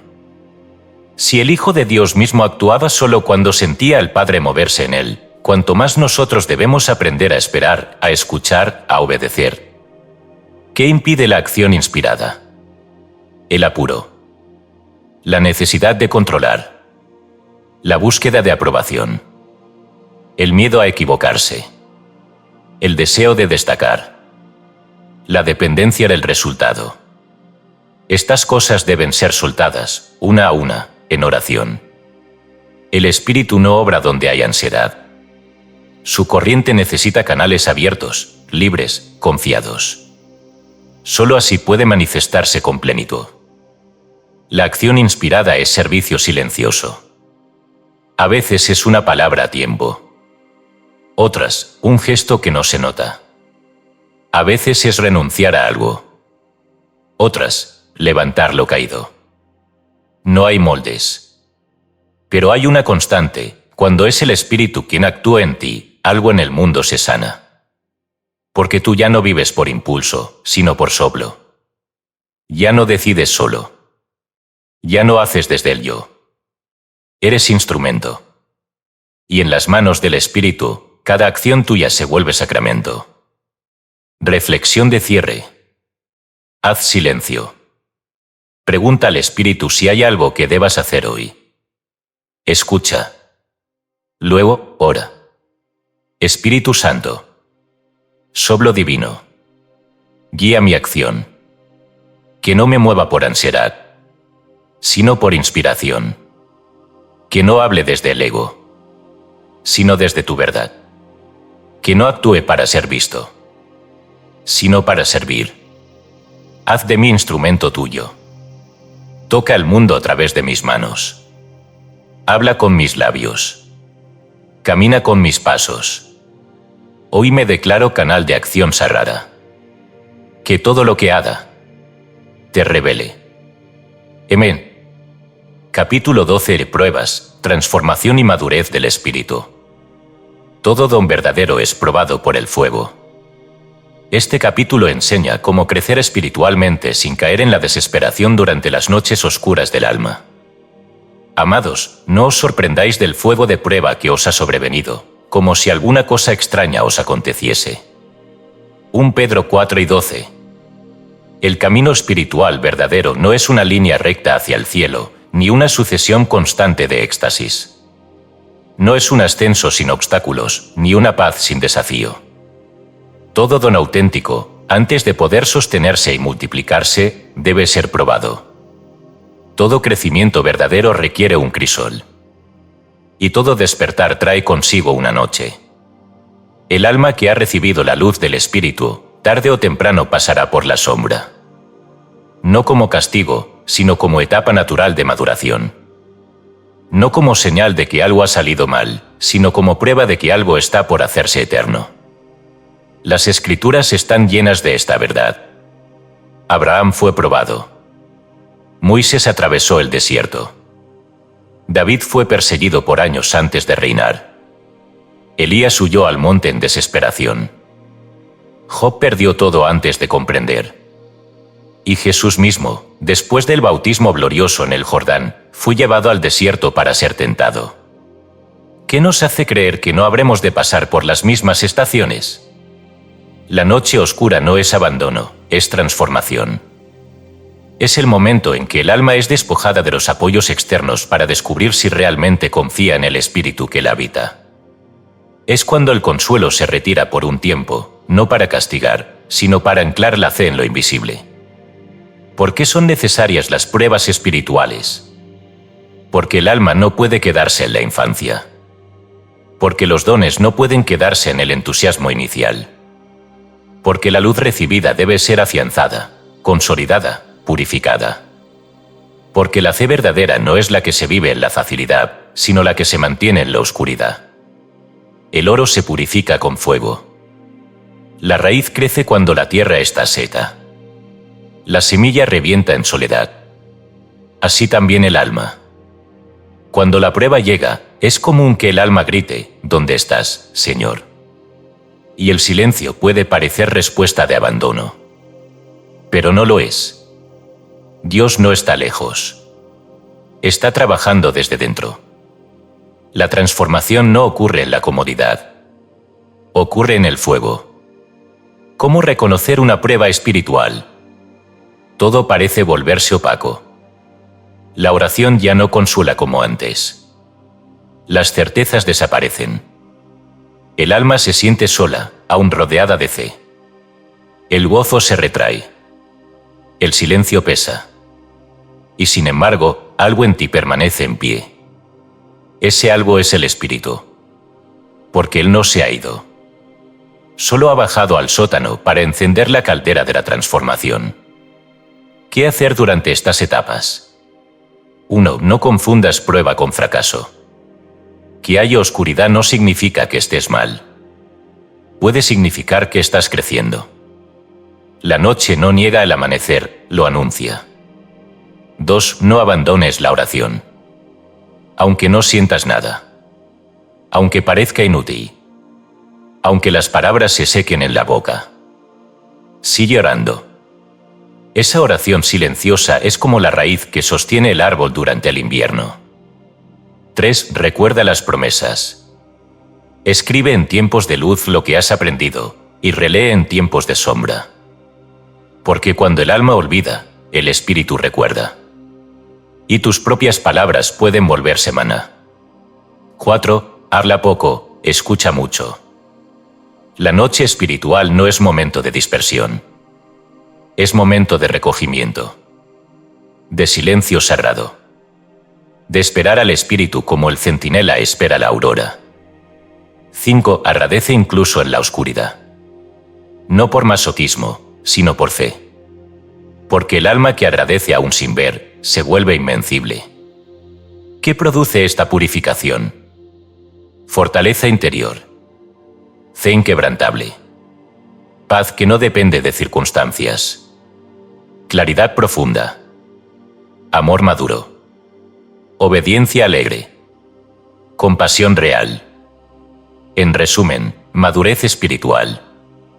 El alma deja de depender del consuelo y aprende a vivir del pan vivo que es la voluntad de Dios. Una vez vino a mí un hombre que decía haber perdido su espiritualidad. Ya no sentía a Dios. Ya no le emocionaban las oraciones. Ya no comprendía nada. Le pregunté, ¿sigues orando? Sí, aunque no siento nada. ¿Sigues bendiciendo? Sí, aunque mi voz tiembla. Entonces le respondí, estás en el momento más sagrado de tu vida. Porque estás caminando por fe, no por vista. Y eso te hace más semejante a Cristo que nunca. Días después, volvió con una luz en los ojos. No porque la prueba hubiera terminado, sino porque había comprendido su propósito. La noche oscura es cuna de gigantes del espíritu. Errores comunes en medio de la prueba. Pensar que Dios se ha ido. Buscar culpables. Abandonar la oración. Buscar salidas humanas apresuradas. Compararse con otros. Suponer que uno ha fallado. Evita todo eso. No juzgues tu alma por lo que siente. Júzgala por su fidelidad. Si estás en pie, aun en lágrimas, estás en victoria. Cuando todo pase, verás que no perdiste nada esencial y que ganaste algo eterno. Reflexión de cierre. Si estás en prueba, si estás en fuego, si estás en noche, no temas. Repite conmigo. Espíritu Santo. Aunque no te sienta. Sé que estás. Aunque no vea luz. Sé que no me has abandonado. Aunque mis oraciones parezcan piedras. Las seguiré lanzando al cielo. Tú estás obrando en mí. Purifica mi alma. Fortalece mi fe. Enséñame a esperar. Haz de esta noche la cuna de un nuevo amanecer. Yo confío. Yo me rindo. Yo te pertenezco. Amén. Capítulo 13. El fruto del Espíritu, amor, gozo y paz eternos. Los dones no se dan para gloria personal, sino para que el alma lleve fruto. Este cierre muestra cómo se manifiesta el reino de Dios cuando el Espíritu ha hallado morada plena. Mas el fruto del Espíritu es amor, gozo, paz, paciencia, benignidad, bondad, fe, mansedumbre, templanza. Gálatas 5.22-23. Llegamos al final del camino, no como quien termina un libro, sino como quien contempla un jardín florecido después de largos días de siembra, de espera, de lluvia y de sol. Porque toda la obra del Espíritu, todos sus dones, todas sus luces, su sabiduría, su poder y sus silencios, convergen en un solo propósito, que el alma lleve fruto. Y no cualquier fruto, sino el fruto del Espíritu, que es eterno, luminoso, imbatible. No puede ser fingido, no puede ser forzado, no puede ser fabricado por el ego.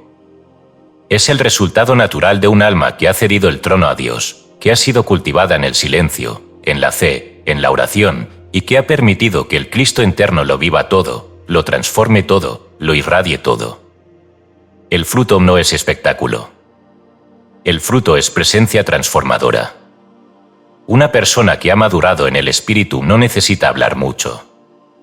Su sola cercanía irradia amor, gozo y paz. se ha convertido en tierra fecunda, en árbol de vida, en reflejo silencioso del reino de Dios. Amor, gozo y paz. Así comienza el fruto. Así se despliega el reino. El amor, raíz de todo. No el amor como emoción pasajera, ni como deseo, ni como apego. No el amor que excluye, que reclama, que teme, sino el amor que es Dios mismo. El alma que lleva este fruto ama sin esfuerzo, porque ha comprendido que el otro es ella misma en otra forma. Ama al que comprende y al que hiere, al amigo y al extraño, al que alaba y al que hiere. No porque no sienta, sino porque ha dejado de amar desde el yo y ha comenzado a amar desde el espíritu. Este amor no necesita razones. Brota como manantial. No se agota. No exige. No hiere. No abandona. Es el amor que no cambia con las estaciones. Que perdona 70 veces 7. Que bendice al que maldice. Que ora por el enemigo. Ese es el fruto. El gozo, la risa del alma libre. No confundir con alegría superficial. El gozo es más profundo. Es la música del alma que ha conocido a Dios. Es la celebración interior de quien ya no se define por lo externo, porque ha hallado un tesoro en su centro. Nada lo apaga, porque no viene de lo que ocurre, sino de lo que es.